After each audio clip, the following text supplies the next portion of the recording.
A true singer, a real songwriter, a neoteric producer, an incredible dancer, and a striking performer, all wrapped up in a stunning package that could grace the cover of any magazine in the world. And yet, her down to earth country girl charm is what makes this extraordinary artist so real. JD Reynolds' sound is fresh originality for country music. So without further ado, let's welcome from down under, JD Reynolds. G'day, Welcome. g'day. G'day. Thanks for having me. How are you? Now, I know that for me, it's late afternoon, but for you, it's early morning. It is. It's 9 a.m. here. Good morning, everybody. Well, how is life from Australia at the moment? Oh, well, it's interesting. Let's It's very interesting at the moment. But we're another day and we're getting through it as best as Aussies can. Now, I know that people have seen in the media there's a bunch of strict lockdowns going in Australia. So, how many weeks are you under the lockdown at the moment? Well, we've just come out of a 4 month lockdown.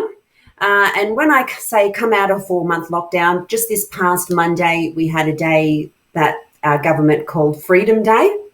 And so that means that restrictions were a little more eased for the vaccinated only.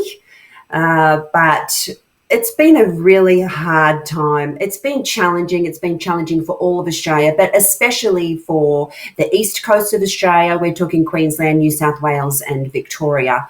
They have faced the hardest lockdowns. Wow. Queensland's okay. They've experienced more freedom. Western Australia, it's just been business as usual. They haven't been in lockdown at all. Only their borders have been locked. But New South Wales and Victoria, we've copped it. Well, how has it been? Well, what kind of difficulty has it been for you with wanting to tour, but then you weren't allowed to tour, correct? Or you weren't even That's allowed to correct. No, leave? we're not allowed to tour. Not allowed to tour. Still not allowed to tour. Music, singing, live gigs, dancing, bands, all were banned. So to sing for your supper has been impossible because haven't been allowed to sing for our supper. Well, then if they just ease the restrictions for your area, or can you hightail it on a plane and start touring America? No, not at all. No. So overseas travel is still banned. So as much as I'd love to get back to the United States and I miss you all so, so much, you got no idea. So as much as I'd love to get over there, I'm not allowed. So if anybody has a private plane or knows Tom Cruise who can Mission Impossible me out of here, come and get me. Yeah, catch a ride on Keith Urban's private jet. That'd probably That'll be the do. thing. Yo, Keith. There A you go. ride Well, on your plane and a duet, dude. that works. That works. So now let's talk about things that are a lot more fun. And Sure. and what I want to know is because you have this very wide resume. So for you, how do you balance? And a lot of these questions are technically pre-pandemic. Sure. So Okay. how do you? Yeah. So how All do you that balance? time ago. Hmm. There you go. Well, how do you balance your modeling and your singing career? I don't like to think that the two of them go hand in hand.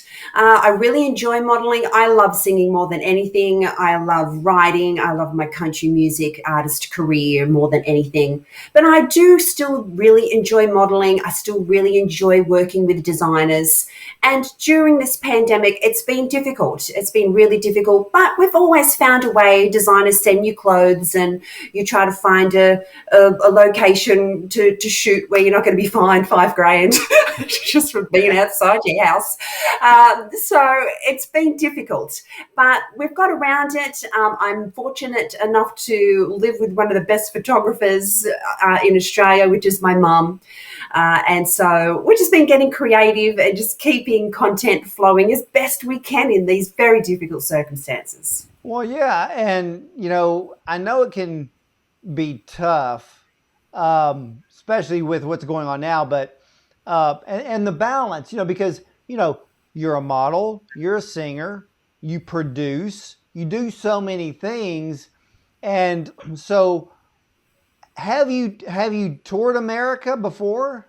before this all I've happened? I've sung, yeah, I've done a couple of shows in America before. It was literally when we were just getting started. I was in the United States when the pandemic hit, and things were really kicking into gear for me when the pandemic hit. And so that was a very difficult timing. So we had to put everything on hold and everything on pause. And it was just very disappointing. But hey, the whole world is disappointed all over. So I've just got to grit my teeth and keep smiling and keep on keeping on. Well, let's talk about some music here. So, who are some of your musical influences that you kind of looked up to that kind of guided all of your songwriting to the songs that you sing? Yeah, sure. Well, my mum had such great taste in music from the day that I was born. So I was brought home from the hospital and she would have the greats on repeat playing in the house. So I grew up listening to what she loved. She was loved Elvis Presley. She still does. Roy Orbison. She just loves the greats. Dolly Parton, Prince. She's a massive Prince fan. So I grew up listening to all of these greats, the idols of mine. And I think they are what still influence me. I still listen to Prince. I love listening to Michael Jackson. I love watching Michael Jackson because I am a dancer. So the dancer in me just loves the dancer in him. So I still listen to all the old school greats, and I love Johnny Cash. I was listening to a lot of his albums and his lyric content, and it's very inspiring. So I like the greats. Well, you brought up Michael Jackson. It's so funny. Just the other day, my wife and I were driving down the road, and I had my playlist on my phone and had it plugged in into the truck, and then the first few notes of Michael Jackson's Billie Jean came on. And the moment you hear it, you Mhm. can visualize what is actually going on. And that is so rare from a song that, so many people today have grown up in the music video age. And where True. with Elvis, we heard the songs, we listened to the songs, but you wouldn't relate to a lot of that unless you were actually watching maybe some of the television footage of his concerts. But with Michael Jackson, it's just instant. You hear the notes, you can see his feet moving in your head, every choreographed move, and to me that just makes a song more powerful.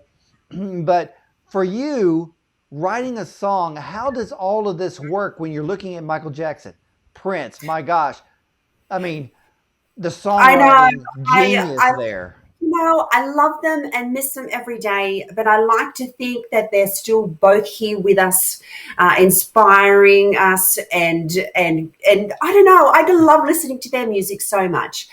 For my writing, I am not only a songwriter and a singer, but I am also a dancer. So when I write a song, I really do write from those three perspectives.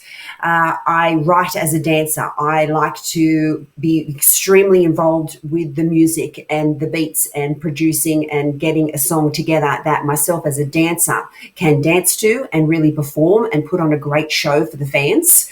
And then also have a beautiful melody for those people who, and for myself, I love to sing. I love to sing a really beautiful melody. So when I'm actually writing a song, those three things are extremely important to me.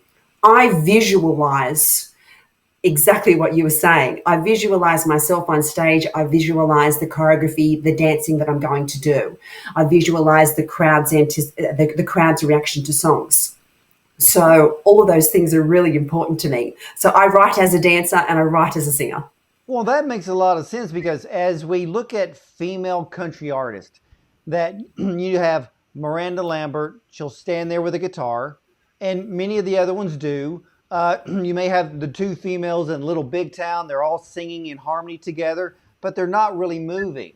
But then you have someone like Taylor Swift that's really kind of putting on a show that almost mimics Britney Spears, where you're singing the song, you're dancing at the same time. So there's all of these choreographed moves. So that's how you visualize more of your songwriting is how can we take this song and perform it live or perform it on tour with maybe dancers behind you. That is correct. So I can't stand still for very long. just I'm just one of those people. I'm always dancing. Doesn't matter where I am. I could be in the lineup of a grocery store and I'm actually just always kind of dancing. So I wouldn't be able to stand still on a stage. I've never been able to stand still on a stage in my life.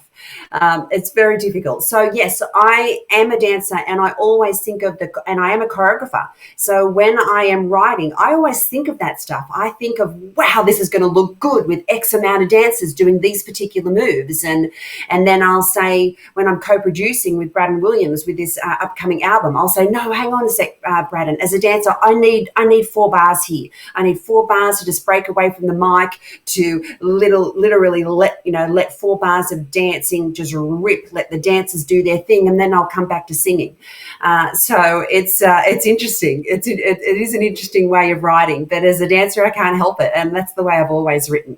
Well, and I write with feeling rather than thought, if that makes sense. What is the difference between writing a country song in which you'll perform live with dancing, sure, versus somebody writing a pop song that's going to be choreographed? How do you mold the country sound for it to just kind of work all together? I think country music is a story. I think that is why I love Prince so much. His lyrics were always telling a story, and so was Michael Jackson. He was always really telling a story. I mean, Billie Jean is not my lover. and it's not just that repetitive word over and over and over and over again, which is what a lot of pop is leaning in towards. Country tells a story. It is a story from start to finish. It's either a story about heartbreak or survival or love or triumph or misery. And I really do tell a story in my songs because every story is pretty much a page out of my diary. It's all true. It's all happened to me. And I'm a country girl at heart. So I just bring my country girl vibe into my story. So I rip that page out of my diary. I look at it. I turn it into a song, and because I am country and a country girl, that country sound will always be in my songs. So for me, it's not that difficult to rip that page out of my diary, reflect on that story or that moment that I had, and turn it into a song, which is JD Reynolds, which is country because that's who I am. Now let's talk about the new single, Whatever. This is the newest girl power anthem. So tell us about it. It's so much fun. Whatever. It is a girl power anthem. It is a true story. My girls and I were sitting around on my front porch on a Friday evening, early evening, and we were talking about how much we wanted to go out, but we couldn't be bothered getting dressed. Because we're just in jeans, t-shirts, caps, pretty much like this. We weren't dirty. We were just cash. And I said, whatever, let's just go and see if we can get in somewhere. So we jumped in the 4x4s and we drove into the Big Smoke. And when we got into Sydney, we went to we joined the lineup of this very fancy schmancy pub, and everyone in the lineup was just looking immaculate. Vogue models everywhere, and just in their dresses and their heels, and all the guys are in their suits, and here we were, just in trucker caps and t-shirts and jeans. And when we got to the front of the line, the bouncer just smiled and looked us up and down. And we said, please let us in. We're just country girls. We're here for a dance. And he did. So he let us in and we had the best night. And we literally wore whatever we wanted, said whatever we wanted, did whatever we wanted. We took over the dance floor and we had the best time. A no muss, no fuss type of night. And then I was driving home and I was in the passenger seat. And I thought, what a great night. And then the whole song just came to me. And I had it written by the time I got home. Wow. Now from that experience, because I've seen the music video, and that music video was basically you basically shot it as to what happened that night prior to writing the song. So that's right. The video clip's a documentary. You pull out, you get your phone out, and you look at the footage that you took on that night out, and you show the director. The director, this is what I want. This is what we need to capture.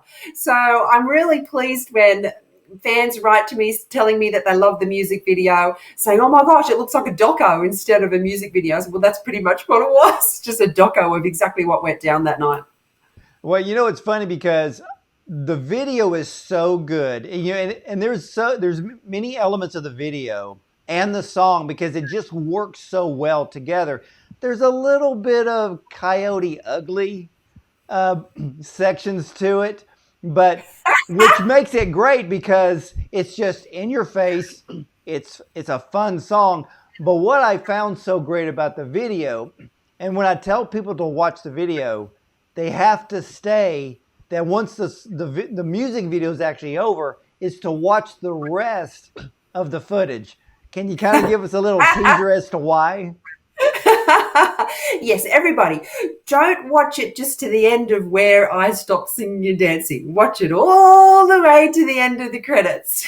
That's it, because there's so many fun things that go on because it's based on the song Whatever. So when you think about the word whatever, it really gets funny after the music video, and but you got to stay to the very end because it's worth every second to watch that music video of Whatever. Now, when are we going to see a full-length album coming from JD Reynolds? Well, I'm happy to say that the album is finished. It is finished and it is just spot on. I am a perfectionist. I won't put anything out there that is not perfect. I'm very, very fussy with what I present of myself and what I present to my fans. And so it's been difficult being in lockdown for 4 months. I could have easily put out some acoustic material or something. We just call it half-assed in this country, something half-assed. But I don't want to do that. It's not me. I'm too much a perfectionist. This album is spot on. It is the real deal. We've got the best of the best on this album. We have the best musicians in the world on this album. So I am excited, and I had planned on releasing a second single, particularly, one of the every single song on the album is a single, which we struggled so much to say, oh my God, what song are we going to release? Because they're all singles. I'm very proud of that. But timing wise, with the lockdown, I've held off a single release, and I'm going to do that brand fresh in the new year. So please look out for that. Everything's organised and it's very exciting. My band's been in lockdown as well. We're all in different local lockdown government areas. We haven't been able to get together. But I was talking to Chris, my guitarist, only a couple of days ago. And Chris Pedersen is the best. I mean, we're talking Van Halen, Billy Joel, Aerosmith. I was talking to Chris the other day, and we're busting at the bit just to get together and do some really very cool acoustic sessions together, and then jump on a stage and tour. But Chris has got a whole preschool of kids. He's got so many kids. They're all so gorgeous. So he's been really busy. But we can't wait. Man, I can't wait to get on a stage and just do what I do. Well, let me ask you this, because now that we're in Australia, because you're in New South Wales, Sure. and so now that they just kind of started easing up on the restrictions, now how do you look at planning a tour? Are you going to be touring Australia first, or are you going to try to find that window of hightailing it to America and kick it off here? I am literally going to be on the tarmac with my thumb out. Someone pick me up on it. I want to get back onto stages in America. That's where I want to be.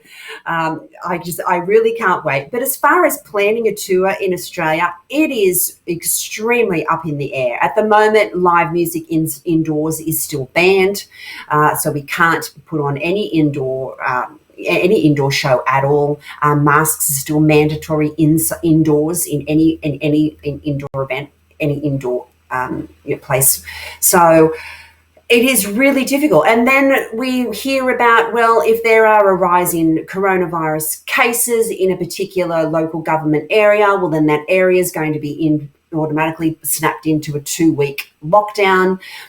So it is extremely difficult to plan any kind of tour or any kind of show around such uncertainty in this country right now as far as coronavirus laws are concerned. So, is there any word about with the availability or when you may think that you'll be able to fly out of Australia and come to America? And once that restriction is lifted, how long do you think it's going to take you and your team to create a tour? Let's say creating a tour in America and releasing the brand new album at the same time. We're ready. Literally, we're ready. I mean, I'm packed. I've got my guitar and a bag full of bikinis. a few of my Guru Brothers caps thrown into the mix. No, we are ready. We're organised. It is very planned. Everyone knows their stuff. This album is just an absolute gem. It's a killer of an album, and my band and I are just chomping at the bit to get over there. I know I've got all the choreography set ready to rock and roll. I've just got to grab some dancers and say, this is it.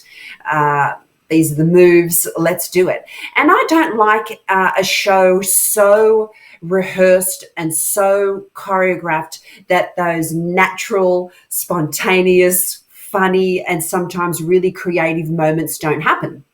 I give my band free rein.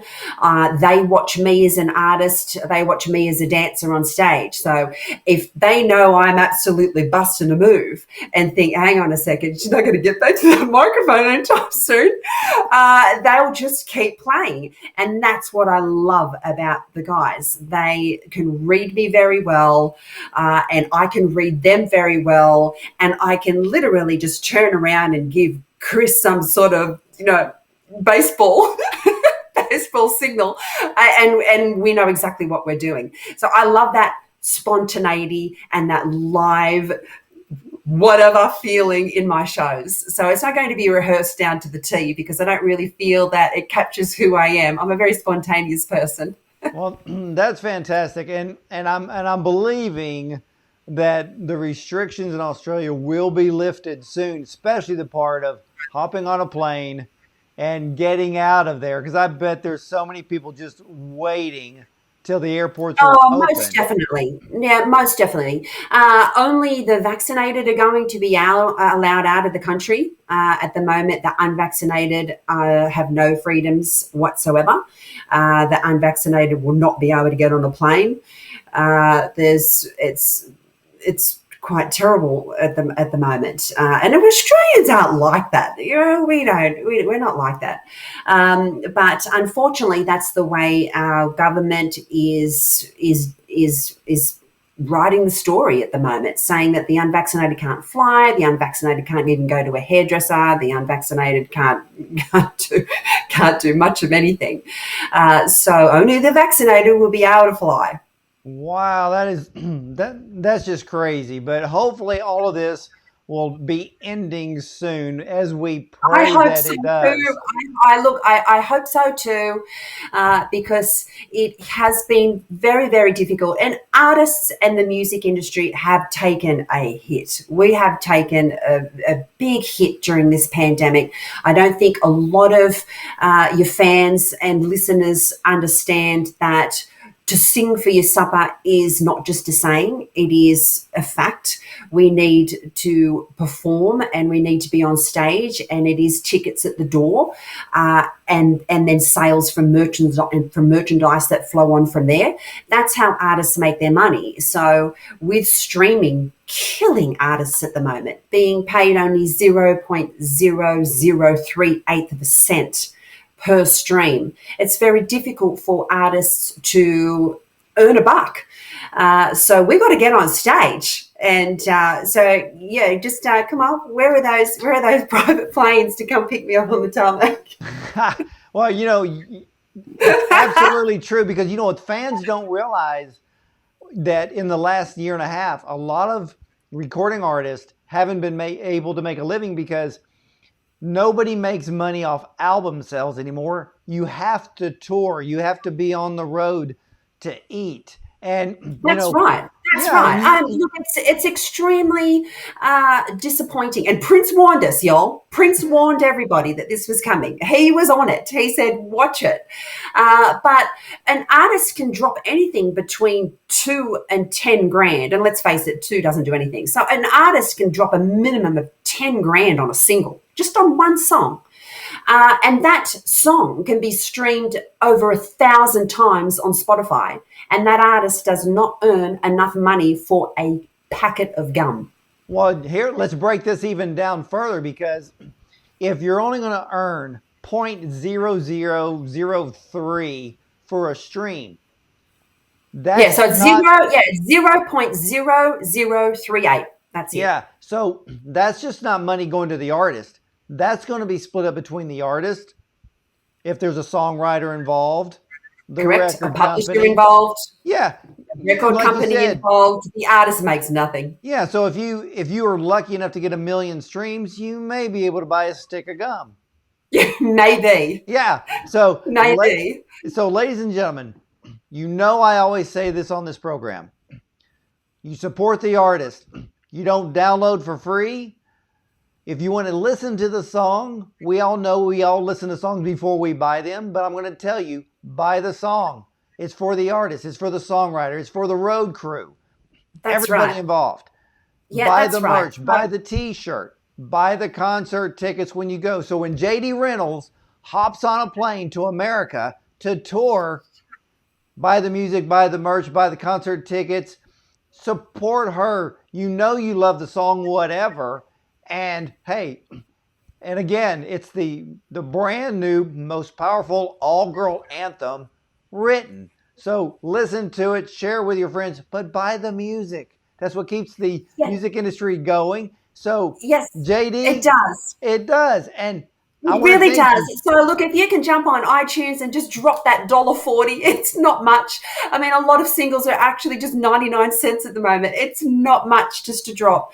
And, feed an artist, y'all. Feed an artist. That's exactly right. And JD, thank you so much for coming on to the program, sharing us a little bit what's going on down under in Australia, as well as your brand new single, Whatever. And I know we cannot wait for that brand new album and, of course, that brand new tour that I know is coming in 2022.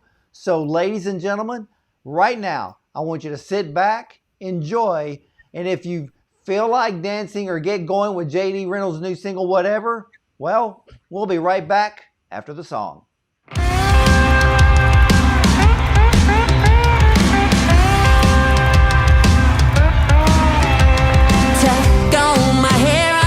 Trucker's cab. No heels, no skirts, no dresses, no none of that. Boots and jeans and t-shirts will be just fine. Tonight I'm not a girly girl, I leave that all behind for a no muss, no fuss kind of night. Credit cards in the butt of my jeans, drinks on me tonight, so let's go. Ignore the boys drinking beer at the bar, and we don't give a shit no matter how fine you are. This is our night to do whatever we like, and it doesn't include the likes of you taking us home tonight.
looking at us and sizing us up and stripping us in your mind? Are you looking at stealing my credit card? Or are you checking out my behind? Whatever. This is a no muss, no fuss kind of night. Credit cards in the butt of my jeans, drinks I'm eating at, so let's go. Ignore the boys drinking beer at the bar, and we don't give a shit no matter how fine you are.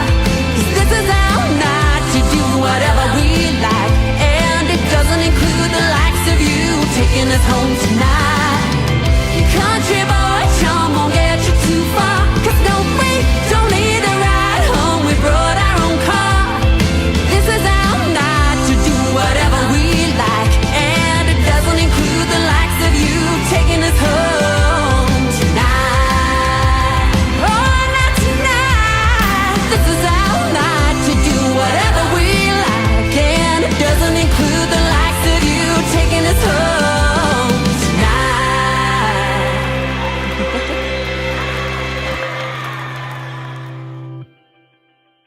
Hi, what can I get for you? Hi, just one chocolate shake, please. Sorry, our shake machine's not actually working at the moment. Whatever.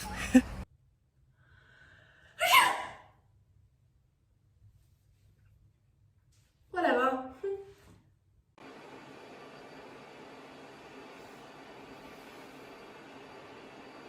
Whatever. Whatever. Uh-oh. Whatever. Are you pretending to be JD again? What? No? Whatever. Whatever. Whatever. Whatever. Zach, man, there's all these changes JD wants to the clip. Can you get it sorted? Zach, hello? Whatever. Hello? Whatever.